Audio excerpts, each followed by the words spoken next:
અને સિકોતર માને પાકિસ્તાનમાંથી ગુજરાત કોણ અને ક્યારે અને શું કામ લાવ્યા, તો પાકિસ્તાનમાં માં ખોડિયાર, માં સિકોતર અને પઠ્ઠાપીરનો એક જોરદાર સત્ય ઘટના પર આધારિત ઇતિહાસની આજે આપણે વાત કરીશું.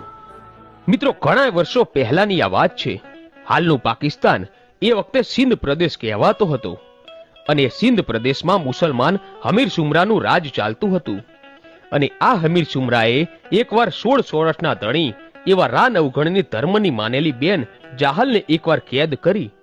અને ત્યારે રા નવઘણની બહેન જાહલે રડતી આંખે પોતાના ભાઈ નવઘણને એક ચિઠ્ઠી મોકલી કે મને આ હમીર સુમરાએ કેદ કરી છે, તો મારા ભાઈ મારી વાહરે આવો.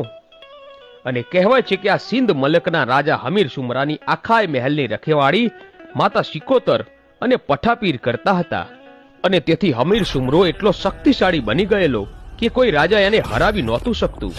અને જો કોઈ રાજા ભૂલથી પણ ચડાઈ કરી જાય ને, તો માં સિકોતર અને પઠ્ઠાપીર એવી ચોકી કરીને બેઠેલા કે કોઈ હમીર સુમરાના રાજનો એક કાંગડો પણ હલાવી નહોતા શકતા.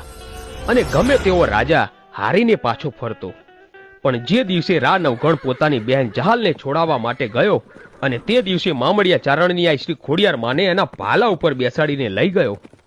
અને કહેવાય છે કે રાવ નવઘણ પોતાની ફોજ લઈને સિંધમાં જવા નીકળ્યો અને સિંધોય નદીને પાસે પહોંચ્યો ત્યારે દૂરથી હમીર સુમરાના ગઢના કાંગડે બેઠેલી માં સિકોતર અને પઠ્ઠાપીર માં ખોડિયારને જોઈ ગયા.